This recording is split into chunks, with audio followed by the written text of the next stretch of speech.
I'm Logan Crawford, and right now on the Spotlight Network, we're diving into a futuristic world where humanity and technology collide. The name of the book, Gladiator Bots. It's written by a terrific author. His name is Kevin E Allison, and he takes us on an adrenaline-fueled journey with Jericho, a man forced to battle deadly robots while grappling with his own transformation. This book is packed with action, intrigue, and moral dilemmas, and it will leave you questioning the boundaries of humanity. We're delighted to have this wonderfully talented author join us here today on Spotlight. We thank the team at King Pages Press for helping us put him in the spotlight today, and we ask viewers like you to support authors like him by buying his wonderful book. The links are below this interview, and by subscribing to our TV network, streaming on Roku, Apple TV, and Amazon Fire TV. Kevin, thank you so much for joining us here today on Spotlight. Hey, thank you for having me. I really appreciate it. It's my pleasure. This is such an incredibly imaginative story. How did you come up with the idea for Gladiator Bots? Well, it was a writing assignment at UCLA film school, and I wanted to do something different. Normally, I do like micro-budgeted films and screenplays and things that are really easy to afford to actually go out and shoot. But since we didn't have a budget and everything was just open, I decided to go deep into some of my favorite genres, which is science fiction. Mhm. And I wanted to have a very high concept. I was inspired by the movie RoboCop, which is always going to be Mhm. one of the great classics, and of course Ridley Scott's Gladiator. And I decided to mash them up together and take it to a very, very higher concept with the futuristic thing, and it just worked out well. It did work out well. It's very, very original. You would never know you combined, in a way, those two works, because this work is very unique and very original in and of itself on its own. Talk to us a little bit about Jericho's hatred for technology and how that drives the story. Well, Jericho was traumatized as a child. His backstory is his family was destroyed by technology. And I won't tell exactly how because I want to leave some to the imagination and curiosity so you can get the book. Yeah. But he was traumatized in that fashion, and it shaped his attitude in his present life. And in doing so, he became someone who was pessimistic about anything that was programmed or Sentinel or anything like that, where human um, creativity was challenged. So he would prefer always to do something off of human intuition, and that was his whole thing throughout the whole film. Yeah, without a doubt. You talked about it as a film. Have you envisioned this as a movie? I know you're a filmmaker also, so And you've written a I got to novel. I'd get out of that imagine a because I wrote it as a screenplay is coming. screenplay. Oh, okay. I wrote it as a screenplay. That's what it started at. And I always see it as a film, Yep. even though it's words on paper. Hmm. And with my research, I found that a lot of the films that we watch start off as graphic novels. Yep. So it prompted me to turn my screenplay, which was like 90 pages, into a graphic novel, and it came out to be 188 pages. I've worked with some talented people on this project. The guy who did the cover art, his name is Alan Qua, and he's a big deal. He currently works for DC Comics, exclusively works for them, and he did the art for me. And I'm just blown away still when I just look at it. I just sometimes get lost in just the vision of it, the visuals. Yeah. Awesome. The visuals are wonderful, and they really complement the story and propel it along, which I think is Yeah, the essence of great art within a graphic novel. Talk to us a little bit about the yeah. concept of losing one's humanity. It seems to play a central role in the story. Whenever you lose something that is so essential to you, it's always a battle. Like people who may go through dementia, and they're told that they have to be restricted from driving or what have you. I mean, you still have your faculties and whatnot, but you're losing them and you become sometimes, combative and Mhm. whatnot. So I try to put that into the theme of this along with other themes, but the losing of humanity, that part we're dealing with it every day. Like for instance, I just took a trip to LA. I don't know if you've been there or not lately Mhm. since the fires, but they have these electronic carts where you can order your food and it'll just go about down the street and deliver food to you and whatnot. Mhm. And I'm thinking, wow, that's great. But I'm thinking, how many jobs are being lost as a result Yeah. of these automated things? How many people are going to be challenged and have to be confronted with losing certain things because we want the ease of technology to take over. Yeah. So that became part of the theme in this book. But of course, I made it a little bit more testosterone driven because of Mhm. the violence in it and whatnot. Yeah. But yeah, humanity and computer and technology, that is something that is always going to be confronting us. Yeah. And I love technology. Yep. I wouldn't mind having one of those flying cars that I read about and see, and Right. eventually, when you go to, like, I was in San Francisco about a week ago and I saw a self-driving car. Yeah. Um, and I don't think I'll try one just yet. I'll let them work out the bugs and whatnot, but it seems like it's something that, everyone will get used to. After a Yeah. while, we wouldn't even think anything about it. But that is something that we're confronted with. Like, okay, how much of our own, autonomy do we give up and allow the comforts of technology to take over? Exactly. And also, we miss the human interaction. I mean, people today are afraid to talk to each other. They'll send a text message to somebody who's sitting across the room from them rather than talking to them. So humanity has given I'm up. guilty of that. We all are. We all are guilty. It's the easiest thing to do to send an email or a text as opposed to have a conversation.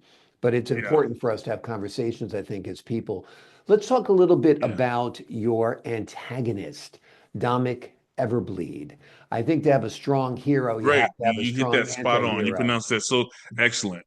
When you Thank said you. Dominic Everbleed, some people have a problem with saying the name, and you did it excellently. So I appreciate you for that. Getting the names right's the big part of my job, Yeah. without a doubt. Well done. But Well tell done. us So about what's the him. question? Tell us about him and why he's Okay. such a compelling anti-hero.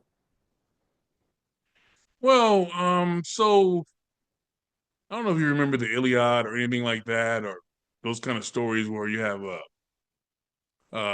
woman at the center of a love triangle. He just became one of the main pieces of a love triangle. Mhm. And princess, beautiful lady, face that can launch 1,000 ships. Um, he became interesting because he wanted everything that his older brother had, and his older brother is deceased in the story, but he wanted to become everything his brother was about to be so that he can please his father. And his power and his depravity and all these other things that made him such an evil person uh, evolved in the story, and it comes out in the story, and it's like, okay, he's a very very ominous and evil person, and he seems unbeatable. I Mhm. wanted him to seem unbeatable, and of course, he does have internal powers. I think the story, I haven't revealed it, but I think he has some type of technology himself because he has these powers that Jericho, as a human, doesn't have, Mhm. and he's a diabolical. Yeah. So he just makes the whole story very interested, and I had fun creating him. Yeah. I'm sure you did. Let's give the folks at home an overview of the story. Okay. Well, the overview is basically a regular guy who is in the military.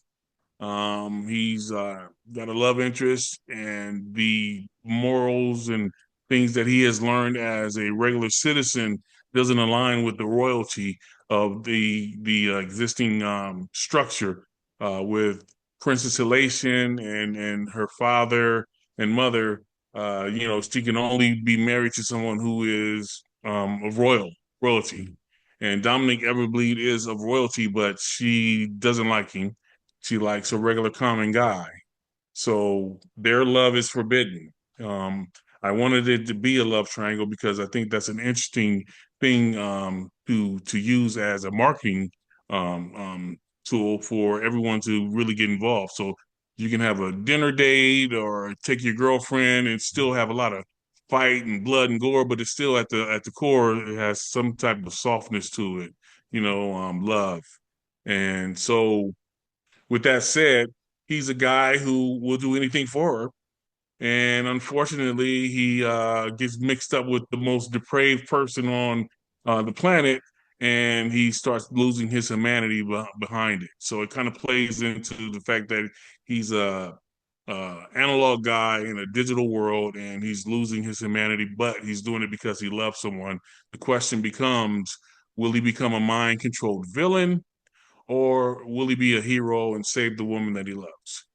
Wonderful. Great setup for this wonderful story. Let me ask you this before we leave you today. Who would play Jericho? Who would play the princess? Who would be cast as Dommick in your movie?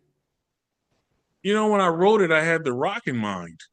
Huh. Well, that'd be great. Great Um, choice. but honestly, I like to leave that open. I mean, I like the star power of someone like The Rock. But I think it could be whoever has the ability to pull off the emotional depth that each of these Mhm. characters possess.